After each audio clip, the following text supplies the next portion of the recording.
iniciamos la grabación y permitirme presentar al siguiente ponente. Bueno, es un placer tener aquí a Vicente Mico Serrano. Vicente es licenciado en física, además también tiene la titulación de diplomado en óptica y optometría y también obtuvo el doctorado en física, todo en la Universidad de Valencia. Actualmente ocupa una plaza de profesor contratado doctor en el Departamento de Óptica, Optometría y Ciencias de la Visión, en la Facultad de Física de la Universidad de Valencia, y es miembro del grupo de procesado optoelectrónico de imágenes de dicho departamento. Su investigación está principalmente relacionada con la metrología óptica, el multiplexado en holografía digital y microscopía holográfica digital, de la cual nos ofrece su charla, y de imagen coherente en general, así también como aspectos de óptica fisiológica avanzada e instrumentación optométrica para la medida de parámetros oculares y propiedades de las lentes oftálmicas. Bueno, es un placer tener aquí a Vicente, a más compañero mío ahí en el departamento, y como veis tiene un perfil muy interesante combinando pues física y optometría. Y hoy pues nos va a presentar su charla Microscopía holográfica del laboratorio al mercado. Pues nada, adelante, Vicente, cuando quieras. Pues muy bien, muchas gracias, Adolfo, amigo y compañero de múltiples andanzas. Bueno, como muy bien ha introducido Adolfo, pertenezco al grupo de procesado optoelectrónico de imágenes del Departamento de Óptica, Optometría y Ciencias de la Visión. Y bueno, con esta charla os quería informar un poquito, comentar un poquito cosas sobre las actividades que realizamos en el grupo respecto a microscopía holográfica.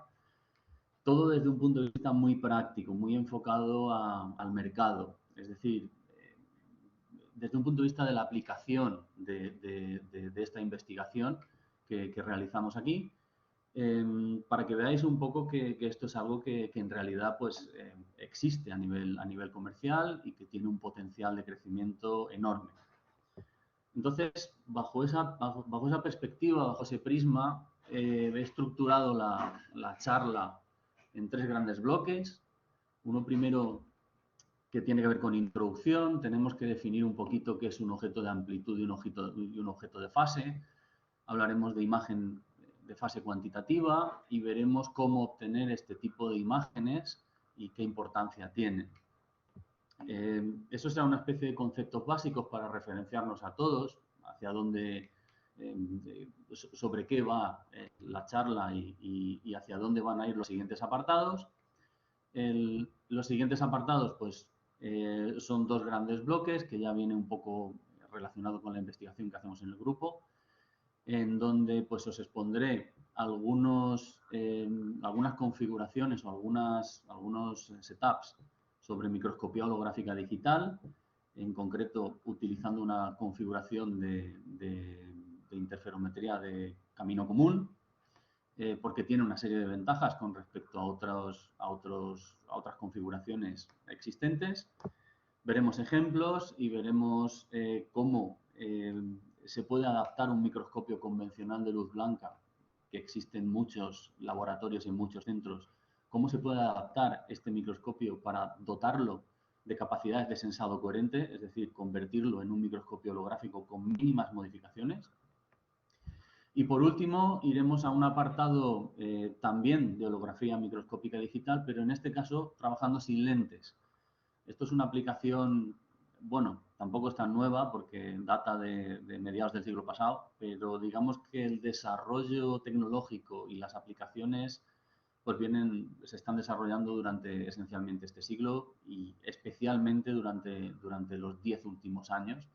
Hoy en día existen microscopios muy compactos, muy adaptados a determinados tipos de aplicación, no para su uso quizá de amplio espectro, pero sí para determinadas cosas muy concretas que son compactos, de bajo coste y que proporcionan resultados increíbles. Entonces, pues comentar un poquito esta nueva línea de imagen que trabaja sin lentes. Sin lentes se refiere a sin lentes que formen imagen sobre el sensor digital. Luego lo precisaremos. Hola Vicente, perdona. Puede que se escuche un poquito bajo. No sé si puedes acercarte un poquito más al micrófono o hablar un poquito más alto, si puede ser. Bueno, pues Gracias. intentaré hablar un poquito más alto. Vale, sí, muchas A ver qué tal, gracias. Bien, quizá uno de el punto que más crítico en una charla de estas características es el inicio, porque uno no sabe muy bien por dónde empezar a hablar. Bueno, yo lo he fijado en arrancar explicando, como muchas veces pasa en física, tenemos dos modelos diametralmente opuestos para explicar determinadas cosas que pasan. Ambos modelos funcionan bien en determinados pues, rangos de condiciones y he decidido iniciar de esta forma la charla diciendo que en microscopía, vamos enfocados a microscopía, por tanto hablaremos un poquito de siempre pensando, teniendo esto en mente. Tenemos dos tipos de objetos, están los objetos de amplitud y los objetos de fase. Objetos de amplitud quiere decir que modifican la intensidad de la luz que incide sobre ellos. Cuando iluminamos un objeto, lo que se genera a partir del objeto, pues ha sido modificado en intensidad, mientras que los objetos de fase son objetos que esencialmente son transparentes. Idealmente, si fuera un objeto puro de fase 100%, sería completamente transparente.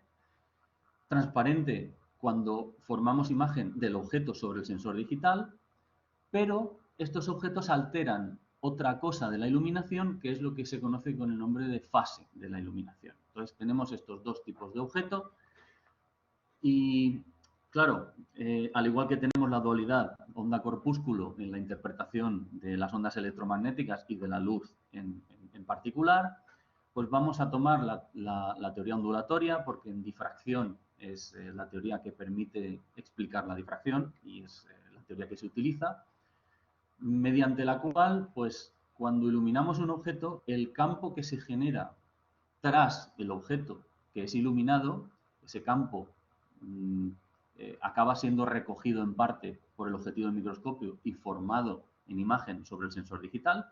Ese campo que se genera tiene dos contribuciones, una que depende de la parte espacial del objeto y otra que depende de la parte temporal.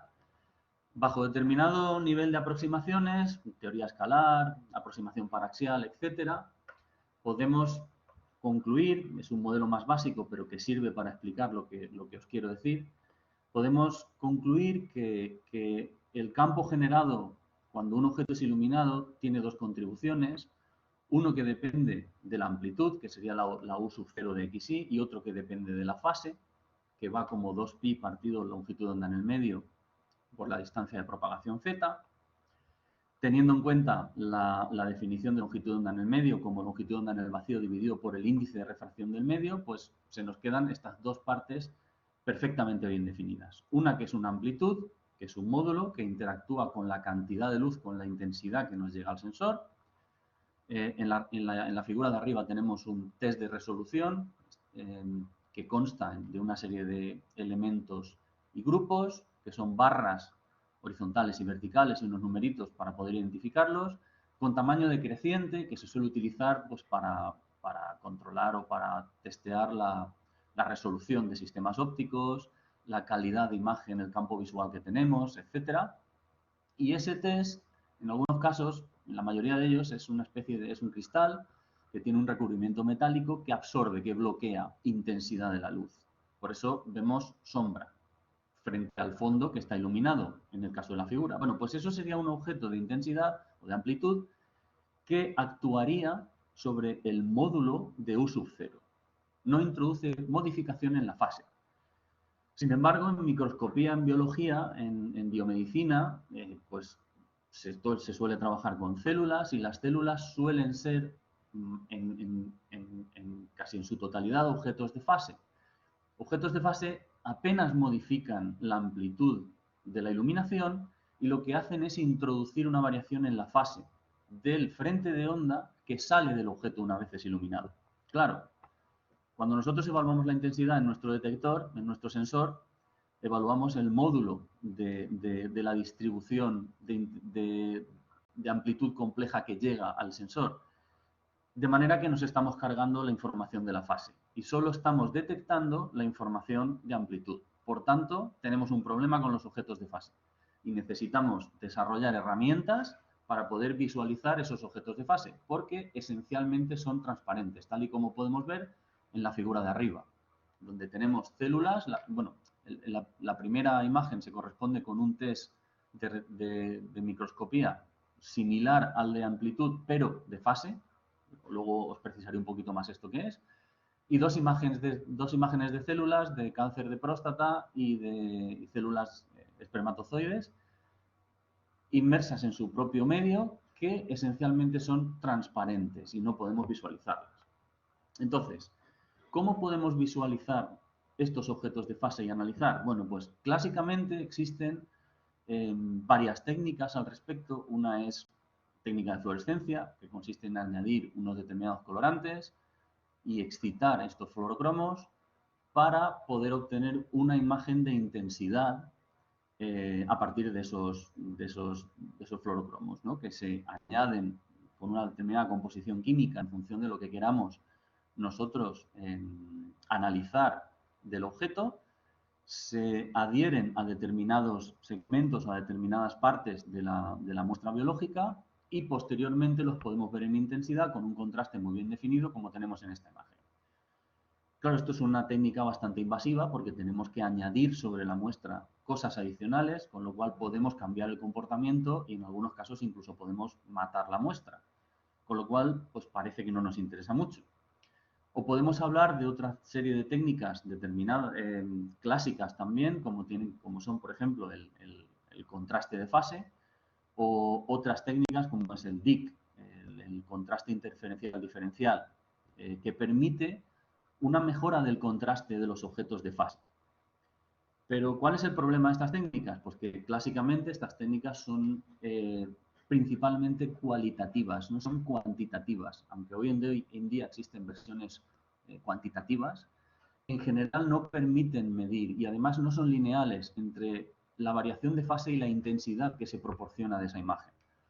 Por lo cual necesitamos métodos adicionales que sean cuantitativos y nos permitan medir, cuantificar la fase de esos objetos, de esas muestras de fase, para poder analizarlas debidamente. Entonces ya entramos en el campo de la recuperación de fase.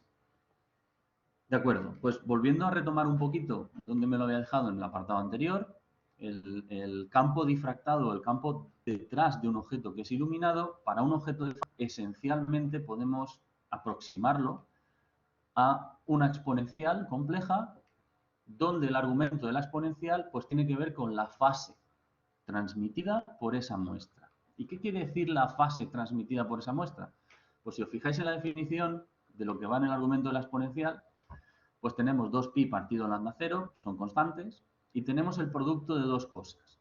Tenemos por un lado el índice de refracción, que no tiene por qué ser homogéneo, de hecho depende, en la mayoría de los casos depende del punto en el que estemos, porque tenemos células inmersas en un determinado medio de cultivo con valores diferentes de índice de refracción dependiendo de que estemos en una posición o en otra. Y además tenemos otra contribución, que es la Z. La Z es la altura de la luz que pasa a través de determinados puntos del objeto. Por tanto, si fijáis en la figura de la izquierda, cuando llega un frente de onda plano más sencillo posible para iluminar nuestro objeto, lo que sale del objeto está distorsionado. ¿Distorsionado en función de qué? En función de una combinación de la distribución de índice de refracción y de la altura que tengamos del objeto. En el caso de la izquierda, la imagen de la izquierda, la altura es constante, ¿vale? Tenemos un sándwich plano de grosor D, pero ahí dentro pues tenemos una semiesfera de altura H que tiene un índice de refracción diferente del medio que está a su alrededor. Por lo tanto, aunque la Z sea constante, el índice de refracción no lo es. Y entonces se produce una deformación del frente de onda, que en la figura, en las líneas rojas, se aprecia como una especie de vaguada central, como consecuencia de que por ahí ha pasado nuestra luz, atravesando un medio de índice de refracción superior al del medio que lo rodea y por tanto hay un retraso del frente de onda. Esto es actuar sobre la fase del frente de onda. Si evaluamos ahora la intensidad, la información de fase la perdemos. Por lo tanto, necesitamos técnicas para poder sensar, para poder medir esa deformación que el frente de onda ha sufrido como consecuencia del objeto de fase. Y por otro lado tenemos el otro modelo, es decir, tenemos índice de refracción constante, la n sería constante, estoy en la figura de la derecha. Sin embargo, tenemos un objeto que tiene relieve. Veis que tenemos unos triangulitos en la parte de arriba y una especie de lente en la parte de abajo, superficie esférica en la parte de abajo. Por tanto, aquí es la altura la que depende, la que tiene, el objeto tiene una topografía. Por tanto, aunque la n sea constante, tenemos una z que depende de xy. Y por lo tanto se nos genera, al igual que en el caso anterior, una deformación del frente de onda. Bueno, son dos casos nuevamente completamente opuestos en el que solo tenemos variación de índice o solo tenemos variación de relieve del objeto. En general, hay una mezcla de las dos cosas. Por tanto, ambas cosas contribuyen a modificar la fase. Y lo que nosotros tenemos que hacer es detectar esa fase. Aquí tenéis un ejemplo en el cual pues tenemos una figura extraña, que podría ser en principio algún tipo de célula. Y claro, cuando un rayo de luz pasa a través de cualquier punto de esa célula, pues recorre un determinado camino óptico por dentro de la célula y otro por fuera. El camino óptico que recorre por dentro de la célula es D, que es variable, dependiendo de por qué zona de la célula estemos pasando, y el que recorre por fuera, pues es hasta llegar a H, pues lo que le resta. Por tanto, la diferencia de fase se puede calcular como 2pi partido lambda 0 por la diferencia de índices de refracción, asumiendo que el índice de refracción de esa célula es constante, cosa que en muchos casos se suele hacer, aunque no es así, es una aproximación.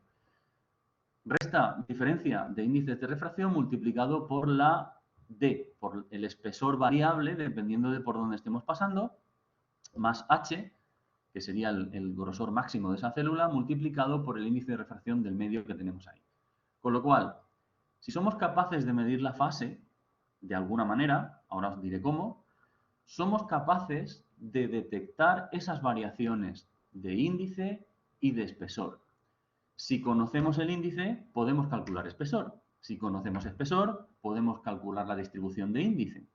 Y en esto consiste lo que se suele llamar imagen de fase cuantitativa. Entonces, nuestro problema es cómo podemos medir la distribución de fase para un objeto, para una muestra biológica, para un objeto microscópico.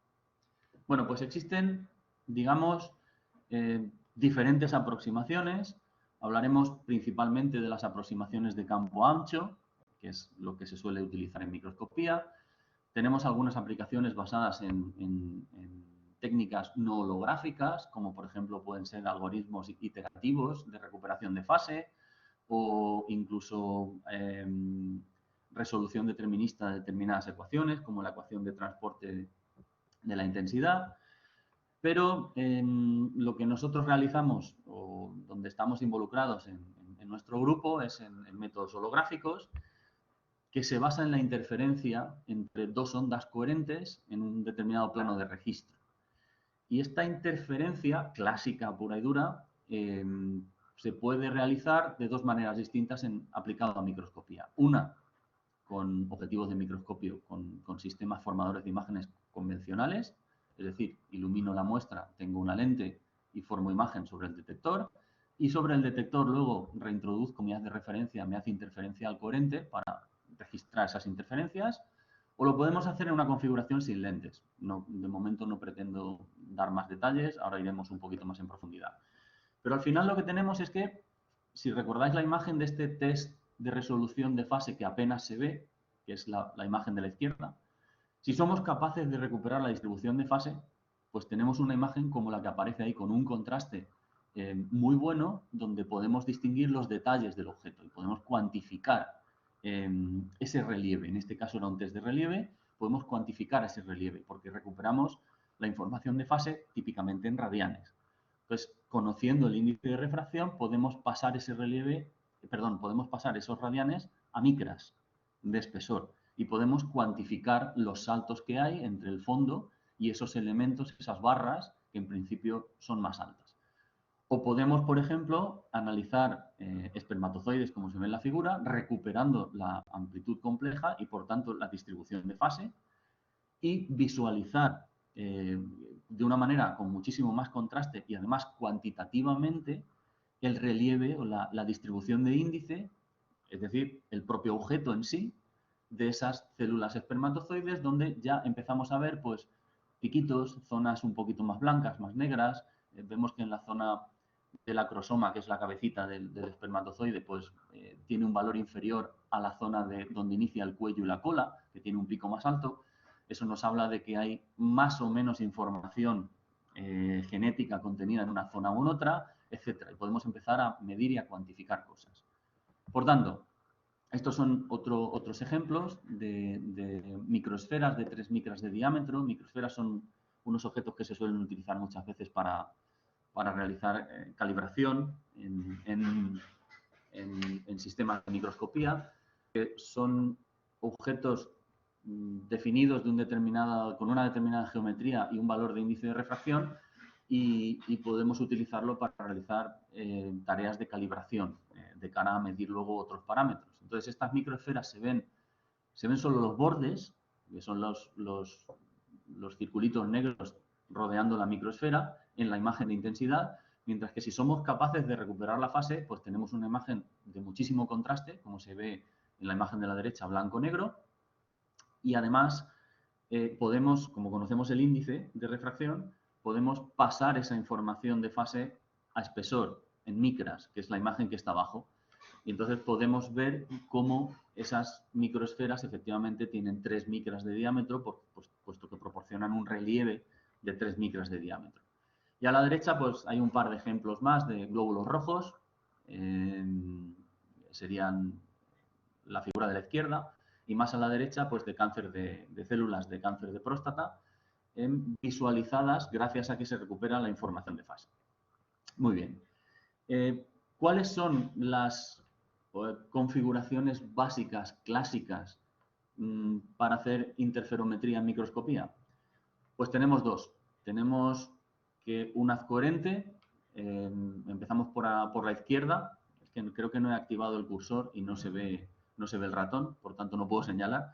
Empezamos arriba a la izquierda, incide un haz de izquierda a derecha, nos encontramos un primer cubo separador que separa el haz incidente en dos haces. Uno ilumina el objeto, que es formado imagen a través de un objetivo de microscopio, a través de un espejo y otro segundo cubo combinador sobre un sensor digital, abajo a la derecha. Y el primer cubo separador separa un haz coherente del anterior, que es reintroducido sobre el detector, de manera que es un haz coherente que no tiene objeto, por lo tanto es un haz coherente limpio, que produce interferencias con el haz que viene del objeto. De esta manera, las interferencias de estos dos haces nos generan una transformación de la distribución de fase en franjas o en variaciones de intensidad de la imagen que estamos registrando.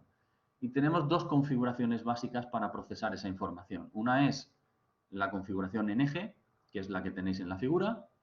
En eje quiere decir que ambos haces interferenciales, el objeto y el de referencia, inciden colineales sobre el sensor digital, por lo tanto se produce una interferencia que tiene un valor, que genera un valor de fase de fondo constante, y para recuperar la amplitud compleja tenemos que utilizar algoritmos de phase shifting o desplazamiento de fase, que esencialmente consiste en mover ligeramente uno de los espejos del sistema, en este caso el de abajo a la izquierda, mediante un espejo piezoeléctrico, para registrar diferentes intensidades con diferentes condiciones, con diferente fase entre los haces diferenciales. Posteriormente todavía no ha llegado. ¿Qué es lo que pasa en este caso? Pues cuando tenemos un objeto, por ejemplo, que son glóbulos rojos, bloqueamos el haz de referencia. ¿Qué imagen tenemos sobre el CCD? Pues tenemos una imagen muy tenue, donde apenas podemos ver esos glóbulos rojos, puesto que es un objeto que introduce una modificación de índice de refracción, una distribución de índice de refracción, y cuando introducimos el haz de referencia y hacemos el proceso de phase shifting, pues empezamos a tener desplazamiento de fase. Esto es un vídeo en el cual se ha ido variando la posición de ese espejo piezoeléctrico se va cambiando el camino óptico del haz de referencia, se modifican las condiciones de registro holográfico y se produce un parpadeo, una diferente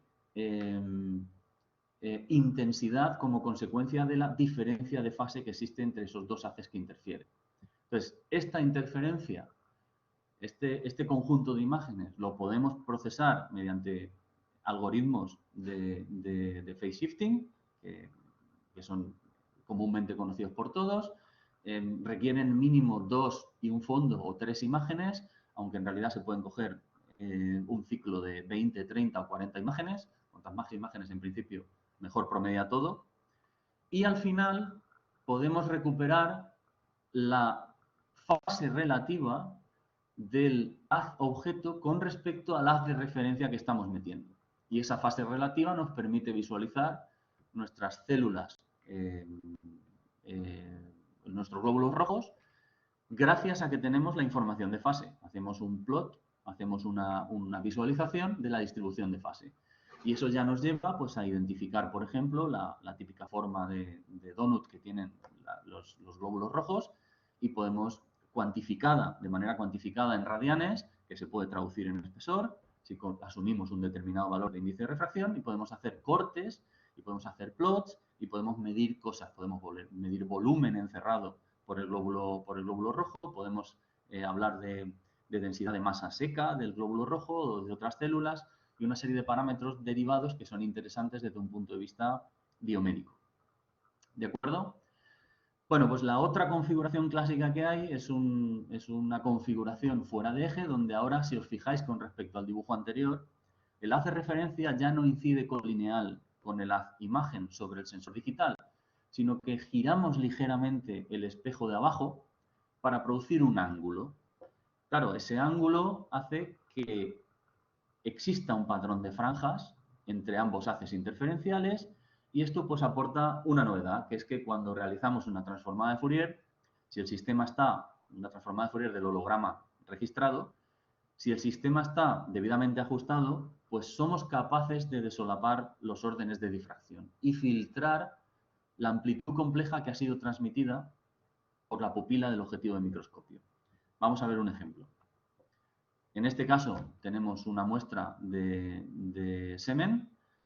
Bloqueando la referencia tenemos un objeto, una imagen, donde difícilmente podemos discernir las diferentes células, los diferentes espermatozoides que integran esa muestra, pero cuando introducimos el haz de referencia, pues se produce, veis ahí en esa zona aumentada, ese patrón interferencial que cuando hacemos transformada de Fourier de ese holograma, resulta que se nos han desolapado diferentes órdenes de difracción, los diferentes órdenes de difracción que integran el holograma que estamos registrando.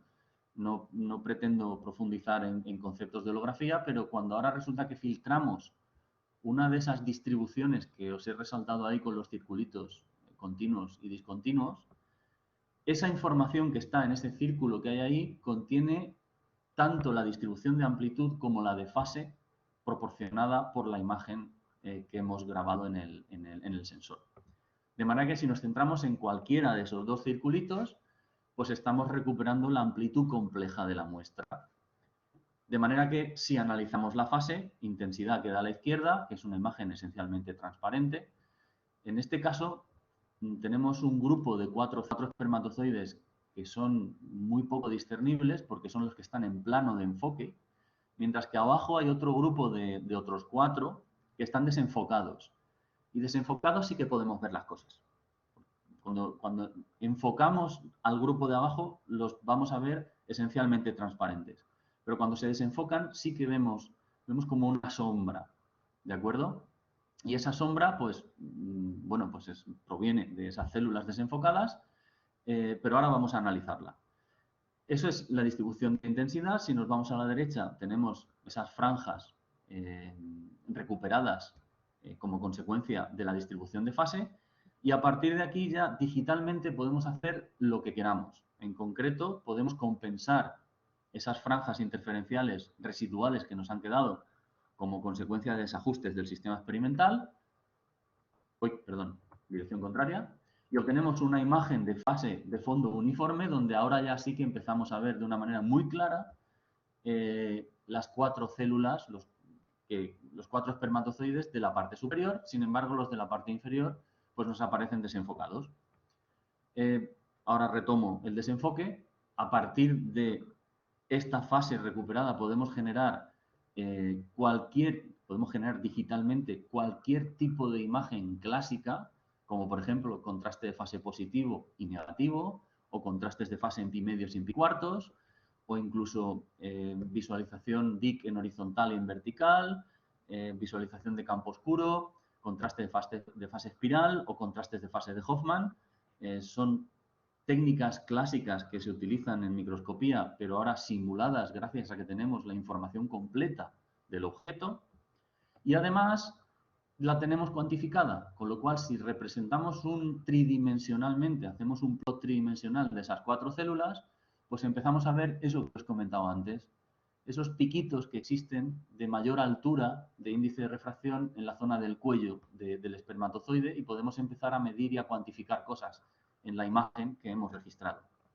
Pero además podemos aplicar algoritmos de propagación digital, donde si os fijáis en el vídeo de abajo lo que se ve ahora es una propagación numérica constante a saltos constantes, de manera que vamos de estar enfocado el plano de arriba a enfocar el plano de abajo. Entonces podemos reenfocar digitalmente a diferentes profundidades en la muestra para obtener imagen en foco expandido de determinados objetos que en nuestro campo visual pues se encuentran a diferente profundidad. Y eso es gracias a que holográficamente hemos recuperado esa información completa y compleja de la muestra bajo análisis. En concreto, si enfocamos al plano donde más nítidamente se ven los espermatozoides de abajo, pues ya podemos realizar nuestra representación tridimensional para ver este nuevo grupo de células enfocadas. Muy bien. Bueno, pues estas configuraciones que os he puesto antes, tanto en eje como fuera de eje, que existen a nivel de laboratorio, existen en sistemas comerciales. Por ejemplo, hay una compañía suiza, Lincetec, que comercializa microscopios holográficos, tanto en configuración por reflexión, que es a la izquierda, como en configuración por transmisión, que es a la derecha, y con los cuales se pueden obtener pues todo este tipo de imágenes que tenéis aquí. Podemos estar hablando de morfología celular, podemos estar hablando de parámetros celulares. Si analizamos las imágenes de la izquierda de los glóbulos rojos, si veis en la parte central estas imágenes dinámicas de franjas que se forman ahí, pues el ejemplo de arriba es un ejemplo de un microespejo digital que estamos deformando en una dirección, y por tanto esa inclinación implica pues que aparecen franjas en esa dirección. Cuanto más franjas haya, eso va a múltiplos de 2pi partido por lambda, cuantas más franjas haya, pues más inclinación tiene. O podemos hablar de, si ya nos vamos a la parte de la derecha, de determinados bichos, bacterias, que están en movimiento y que interactúan con pues, determinados aditivos que se puedan añadir a la muestra, o incluso un espermatozoide vivo en movimiento que lo estamos traceando en el campo visual y estamos viendo pues cómo se mueve en las configuraciones, en los plots que hay un poquito más abajo. En azul estaría la trayectoria tridimensional, mientras que en negro pues aparecen ahí las proyecciones bidimensionales. O también una empresa sueca, adicional a la anterior, que es Face Holographic Imaging, que también comercializa pues, dispositivos microscopios holográficos. En este caso, fijaos que es un sistema bastante pequeñito que se puede introducir en incubadoras incluso para hacer pues, análisis de crecimiento, de mitosis celular, de movimiento, de migración celular durante días. Es un sistema mínimamente invasivo que se puede introducir ahí dentro, y eso permite pues, analizar pues, determinados análisis toxicológicos, de división celular, de migración celular, se puede tracear las células, etcétera, etcétera. Gracias a que tenemos información de fase y podemos visualizarla con un contraste increíble, como estáis viendo en las imágenes, y además de manera cuantitativa, podemos medir cosas. Vale. Ya pasamos un poco más a nuestras actividades dentro del grupo y, bien, ¿hay alguna manera de mejorar la complejidad de estos sistemas? Porque, claro, dividir una haz en dos para luego juntarlos, pues requiere de ciertos componentes, requiere de cierta estabilidad en el sistema, porque si resulta que el haz que divido y luego junto tiene unas condiciones diferentes a las del haz imagen, pues a lo mejor tengo determinadas condiciones de ruido que no son interesantes, tengo que controlar la temperatura de un lado y de otro, son sistemas un poquito más grandes, porque así implica partir un haz antes de iluminar para luego reintroducirlo. En fin, ¿existe alguna manera de mejorar esto un poquito? Pues la respuesta es sí. Utilizando una configuración de interferométrica de camino común. ¿En qué consiste? Bueno, pues las figuras son, la superior y la inferior son análogas. Digamos que una es en configuración fuera de eje, que es la superior, y la otra es en configuración en eje, y necesitamos phase shifting, que es el movimiento que se marca abajo. Consiste en iluminar coherentemente la muestra que se encuentra en el plano objeto, y ese plano objeto lo vamos a dividir en dos áreas. Una que vamos a dejar transparente, sin objeto, y la otra donde vamos a poner la muestra que queremos analizar. Entonces, estamos dividiendo el field of view, el campo que somos capaces de analizar en microscopía, lo estamos dividiendo en dos partes. Una útil y la otra que necesitamos que no haya nada objeto, no haya nada de muestra, para que pase un haz de referencia. Pasa a través del mismo objetivo de microscopio y sigue el mismo camino óptico, por eso es de camino óptico común. De manera que las diferencias de fase, las diferencias de vibraciones que puedan existir, la vibración que pueda existir, afecta por igual a ambos haces interferométricos. Y esto aporta ventajas. Es un diseño más compacto, no hay que partir un haz y reintroducirlo, va todo en línea y tiene determinadas ventajas con respecto al otro. La desventaja es que estamos reduciendo nuestro campo de análisis a la mitad. Siempre que ganamos algo tenemos que perder algo, tenemos que sacrificar algo. Pero en este caso ganamos mucho sacrificando poquito. Bien, bueno, pues estas configuraciones pueden ser implementadas en un microscopio de verdad, porque a lo que a nosotros nos interesa es que esto pueda tener una explotación, digamos, el día de mañana. Nuevamente la respuesta es que sí. Y entonces hemos realizado pruebas a nivel de laboratorio donde con muy pequeños cambios, mínimos cambios, hemos sido capaces de actualizar un microscopio, en este caso un Olympus BX61, si mal no recuerdo. Lo hemos convertido en un microscopio holográfico. A base de pues, cambiar la fuente de luz blanca por un diodo láser, un diodo láser de los que existen, por ejemplo, en un lector de DVD, no hace falta más, es muy barato. A base de realizar un multiplexado en el plano de entrada, donde reservamos una zona para la muestra y una zona para la de referencia, y a base de poner una red de difracción para producir réplicas en el plano imagen. La red de difracción de 3 órdenes, en el caso más simple, produce 3 réplicas del objeto en el plano de difracción y si todo está bien ajustado, lo que hacemos es que esas réplicas solapan el haz de referencia de una réplica con el haz objeto de la otra. Y entonces se produce el registro interferométrico. Todo en camino común. Esa red de difracción se puede insertar en diferentes sitios del propio estativo del microscopio, como en diferentes slots o ranuras que existan, dependiendo de dónde se inserte, obviamente, hay que adaptar, hay que definir la red de difracción que toca, pero al final, pues, se ha validado esta técnica tanto en análisis en eje, es decir, con phase shifting. Ahí tenéis un proceso de phase shifting aplicado directamente sobre un test de resolución y el resultado obtenido que permite visualizar en 3D el test de resolución. O también en configuración de fuera de eje, filtrando en el dominio de Fourier, un holograma y reconstruyendo pues, imágenes cuantitativas de fase de muestra de espermatozoide, como tenéis aquí, por ejemplo. De acuerdo, pero no nos gusta mucho esto, porque implica tener que poner aquí una red de difracción, quitar esto y poner otra cosa. A mí quizá lo que más interesaría sería, oye, ¿podemos desarrollar algo todavía más compacto?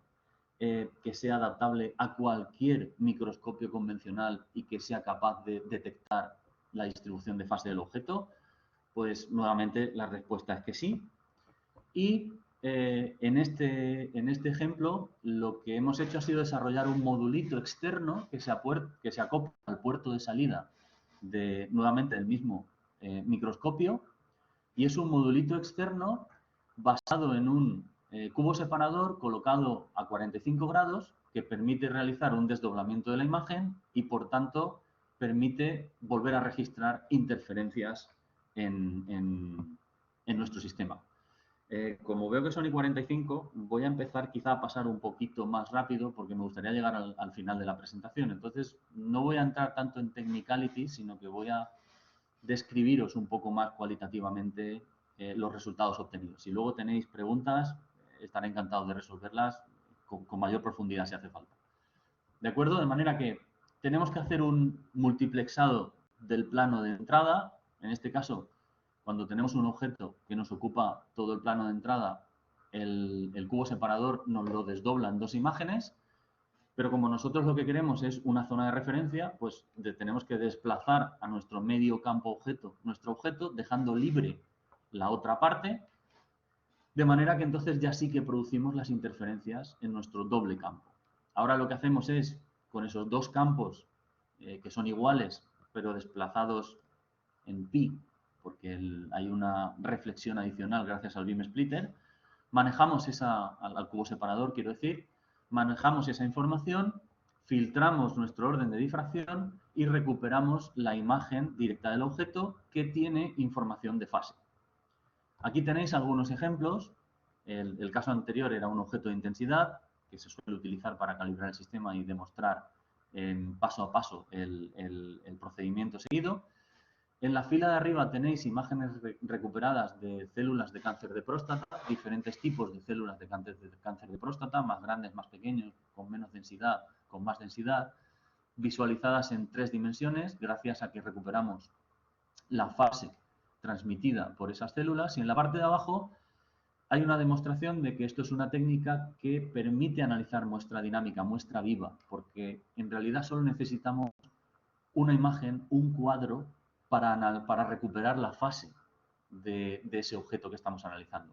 De manera que podemos grabar una secuencia de vídeo donde cada cuadro, cada imagen de ese vídeo, lo analizamos y posteriormente recuperamos la información de fase. En este caso son microesferas que están fluyendo en una cámara de recuento. Aquí tenéis el vídeo a la izquierda, el vídeo correspondiente con la parte registrada por la cámara, con los hologramas, y en la parte derecha, pues el medio campo reconstruido mostrando el perfil de esas 5 microesferas que van bajando. Muy bien. Claro, perdón, vuelvo a la diapositiva anterior. Esto es un modulito que puede ser explotable desde un punto de vista comercial, desde un punto de vista de transferencia de tecnología, puesto que se puede fabricar de manera compacta, se puede integrar en el puerto de salida de cualquier objetivo, de cualquier microscopio, y funciona para cualquier objetivo de microscopio porque no cambia la configuración, sino cambia la resolución y el campo que cada objetivo de microscopio proporciona. Bien, ahora y en la parte final, pues quería hablar un poco de microscopía sin lentes porque es una aplicación bastante novedosa y aquí tenemos que cambiar un poco el paradigma y la manera de pensar. En la parte de la izquierda y la derecha tenéis el caso convencional en la izquierda cuando utilizamos lentes para formar imagen de un objeto sobre el sensor digital. El objeto es iluminado por esas 3 rayos, por esas 3 flechitas amarillas, difracta luz y parte de esa luz la recoge el objetivo de microscopio que forma imagen sobre el sensor digital. Muy bien. ¿Qué pasa si ahora quitamos el objetivo de microscopio y ponemos ahí directamente el sensor digital? Bueno, pues que la luz difractada por el objeto, ya estoy en la parte de la derecha, llega al CCD, llega al sensor digital. ¿Podemos de alguna manera posteriormente, vía software, vía procesado, recuperar una imagen de ese objeto? Pues bajo determinadas características sí podemos. Aquí tenéis un ejemplo de una imagen de un test de resolución obtenida con lentes, y a la derecha lo que da directo el sensor digital. No hay lentes, no hay imagen, hay un patrón de difracción, hay un patrón desenfocado de ese objeto, pero digitalmente podemos enfocarlo y podemos obtener una imagen muy similar en cuanto a resolución, dependiendo del caso, claro, con respecto al caso de clásico de formación de imagen con lentes. Esto se puede llevar al límite a sistemas de alta resolución y, por ejemplo, pues se ha demostrado aperturas numéricas de 0,65 incluso trabajando sin lentes. Por lo tanto, pues puede ser una técnica muy novedosa y muy buena para realizar microscopios holográficos muy compactos y específicos para determinadas aplicaciones. Bien, esto obviamente no es nuevo, como he comentado antes, sino que esto se basa en la idea original de Denis Gabor de mitad del siglo pasado. Él estaba trabajando en microscopía de haces electrónicos e intentaba eliminar las lentes para eliminar aberraciones con haces de electrones, y así obtuvo el primer holograma en placa holográfica digital. Posteriormente se obtuvo el desarrollo del láser y ya empezó a desarrollarse en el espectro óptico, en la parte visible, digamos, del espectro electromagnético, la aplicación a microscopía sin lentes. Hoy en día existen numerosas patentes al respecto. Quizá una de las primigenias que hay es la de Kreutzer en Canadá, que data del año 2002 y donde esencialmente pues tenemos un láser que es focalizado por un objetivo sobre un pinhole.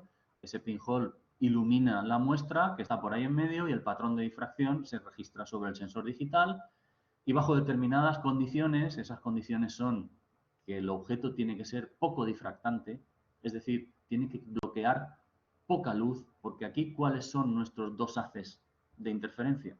Pues por un lado tenemos el fondo, que es el haz de referencia, y por otro lado tenemos las particulitas, los puntos, las células del objeto que difractan ligeramente sobre ese fondo. Entonces, si el objeto es muy denso o es muy bloqueante, digamos, pues no estamos en condiciones de holografía.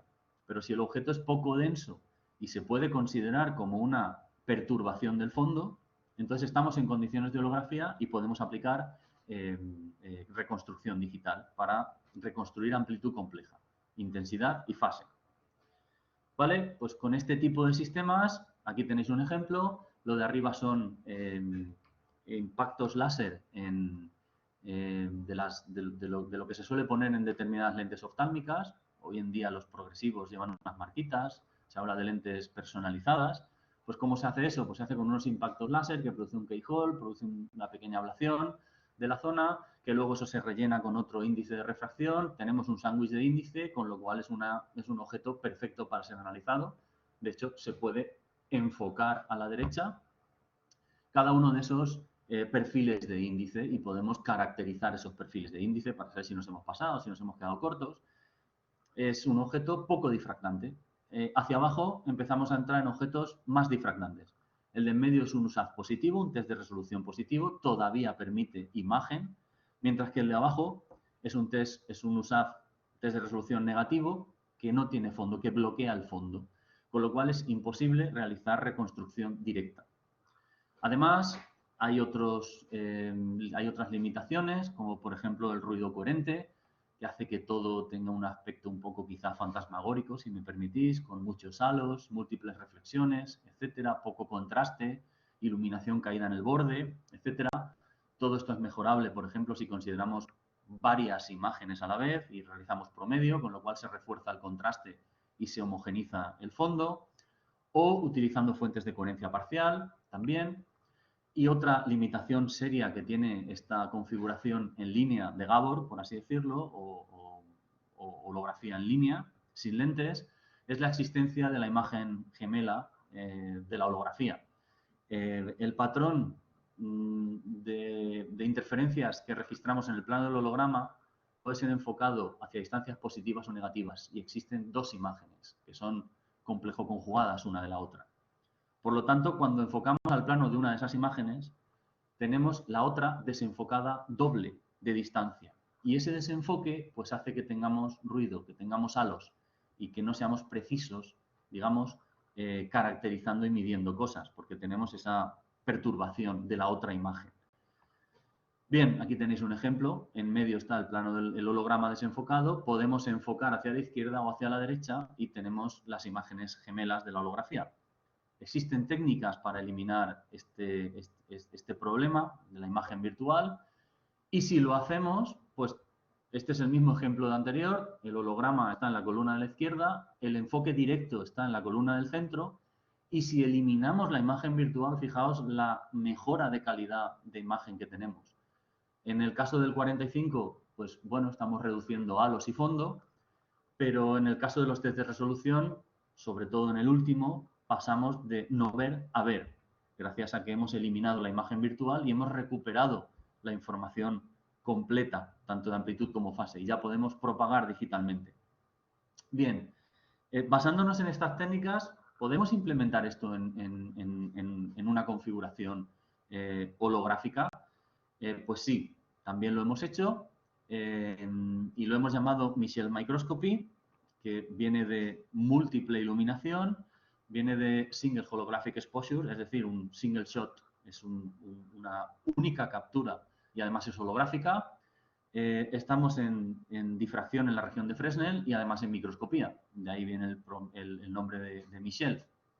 ¿En qué consiste Michel? Pues es una configuración clásica como la de Kreutzer, solo que estamos iluminando con múltiples longitudes de onda y estamos realizando un registro digital de múltiples canales. ¿Qué quiere decir múltiple? Pues bueno, hemos demostrado, hemos validado experimentalmente Michel en 4 configuraciones, es decir, con 2 iluminaciones, con 3, con 3 y con 4.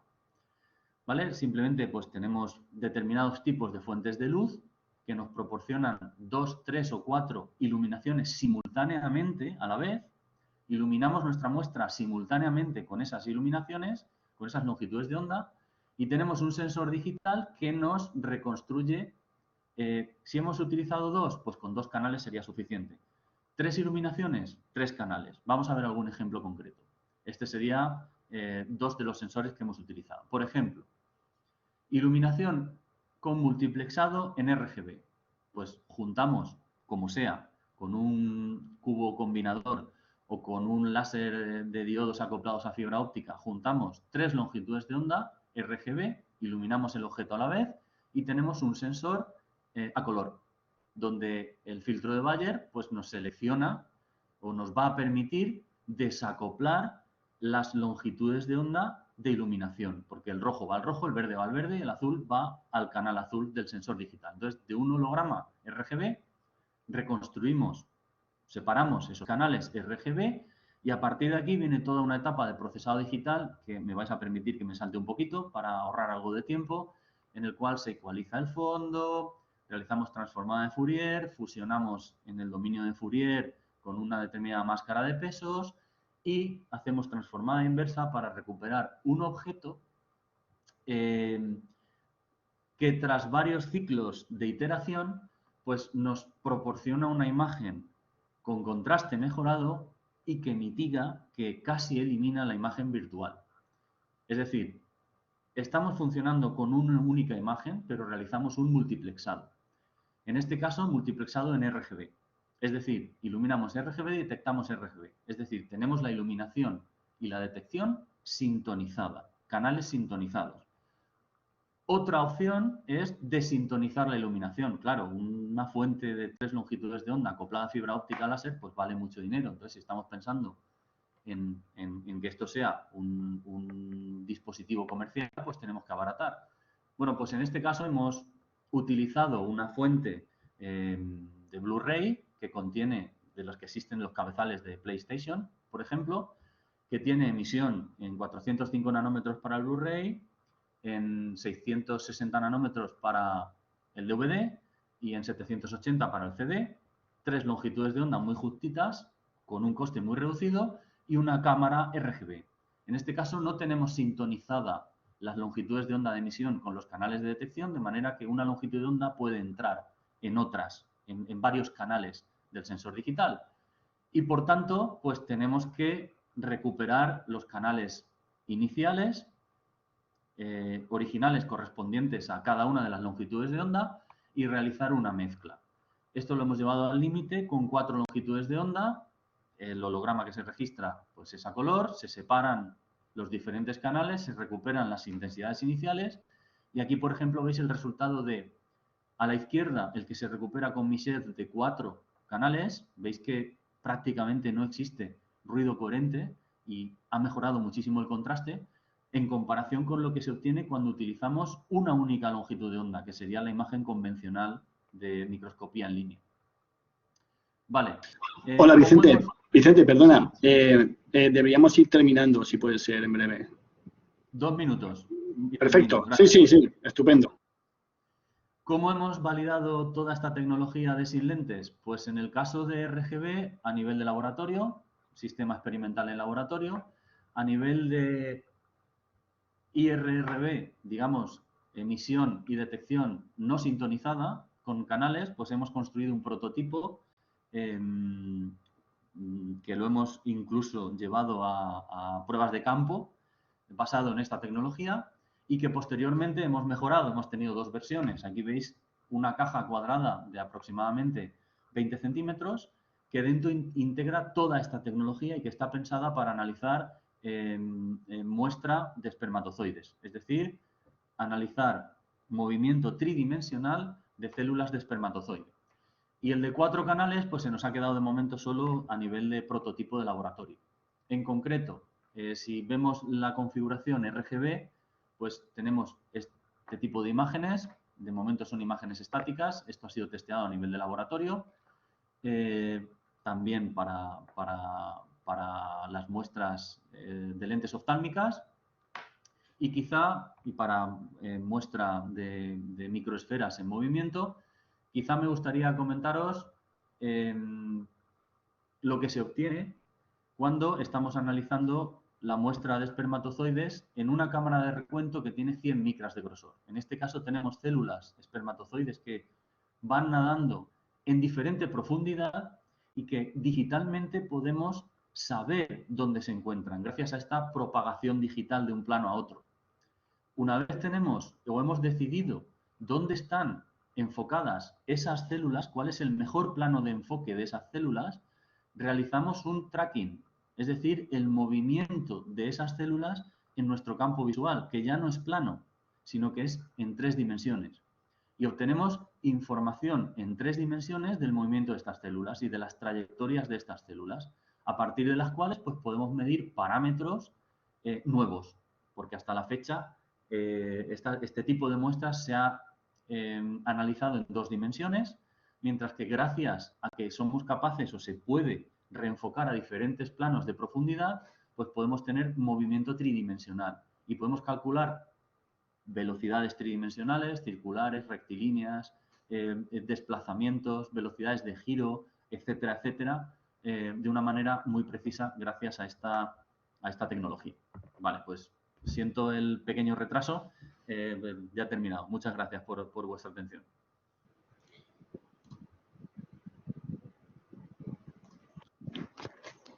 Bueno, muchísimas gracias, Vicente, por tu presentación y nada, quisiera destacar que una vez más la calidad de los ponentes que tenemos, lo bien que has introducido, creo, el problema inicial de la fase óptica y la detección, y además también quisiera destacar que tu charla hace de puente excelente entre la sesión de charla de esta mañana con la mesa redonda, la tabla redonda que tendremos después, a las 11:30, ahí estáis todos invitados, sobre empresas. Dado que Vicente, pues, con su charla, como bien decía, de From Bench to the Market, pues nos ha dado ejemplos excelentes de la evolución de un sistema experimental, de laboratorio, cómo se puede ir mejorando, compactando de cara a poder llegar a un sistema que se podría incluso comercializar, ¿no? Así que nada, agradezco muchísimo tu charla y ahora, aunque no tenemos mucho tiempo, pues si alguien quiere realizar alguna pregunta a Vicente, pues es el momento. Por el audio o por el chat, como bien sabéis. Así que nada, adelante, a ver si alguien quiere preguntar.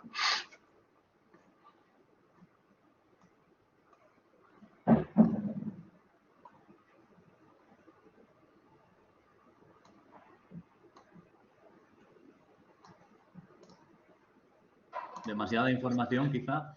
Demasiada. Bueno, igual también la gente se va cansando ya durante el transcurso de la mañana. Bueno, pues yo aprovecho, aunque conozco bastante bien el trabajo, ¿no?, que realiza Vicente y el grupo de investigación. ¿Podrías comentar también para la técnica esta última, Michel, los requisitos, si los hay, porque puede que, como has comentado anteriormente, sean muy pocos, de las fuentes de iluminación que se pueden utilizar? Porque he visto que, ¿no?, que combinas incluso fuentes de sistemas comerciales, ¿no?, como has comentado de PlayStation. ¿Hay algún requisito? ¿Cuáles serían los requisitos mínimos fundamentales para poder implementar estos multiplexados? Claro, cuando hacemos multiplexado estamos, digamos, analizando en paralelo información. En este caso, el requisito no va tanto a la fuente de luz como, por ejemplo, al hecho de que al tener que registrar varios canales en el detector, pues el píxel efectivo por canal ya no es toda la disponibilidad de píxel que te da el sensor, sino que estamos cogiendo 1 de cada 4 para el rojo y para el azul y 2 de cada 4 para el verde. Entonces, eso implica que podemos tener un límite en resolución o en calidad de imagen, por así decirlo, ocasionada por muestreo. Entonces, hay que meter un poquito de aumento. El aumento en este tipo de sistemas pues es un compromiso entre la posición de la muestra con respecto a la fuente de luz y al sensor. Entonces, todo tiene sus pros y sus contras y todo hay que adaptarlo. Quizá este sería el requisito fundamental, porque al final meter aumento implica reducir el campo que estás analizando. Entonces, si tú quieres sacar una estadística grande, pues necesitas o te gustaría tener un campo grande.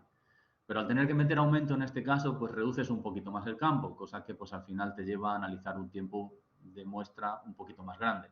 Pero en cuanto a fuente de luz, en principio no hay ningún requerimiento adicional, salvo que por quizá utilizar fuentes de baja coherencia se puedan perder franjas interferenciales, porque en la medida en la que vamos limitando la coherencia, pues al final se nos reducen las interferencias entre ese fondo y el patrón difractado por los objetos.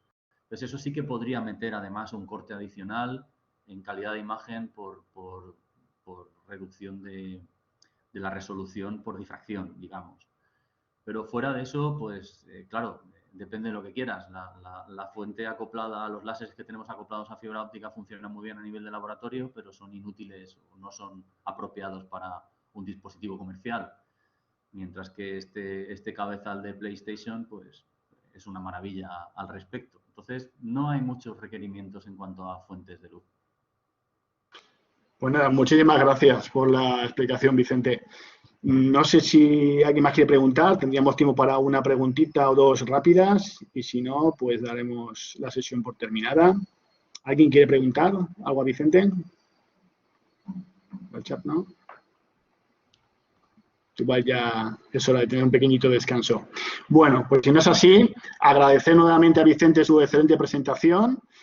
Y nada, damos por concluida esta sesión y recordaros que a las 11:30 en principio pues daremos comienzo a la tabla redonda de empresas. Estáis todos invitados.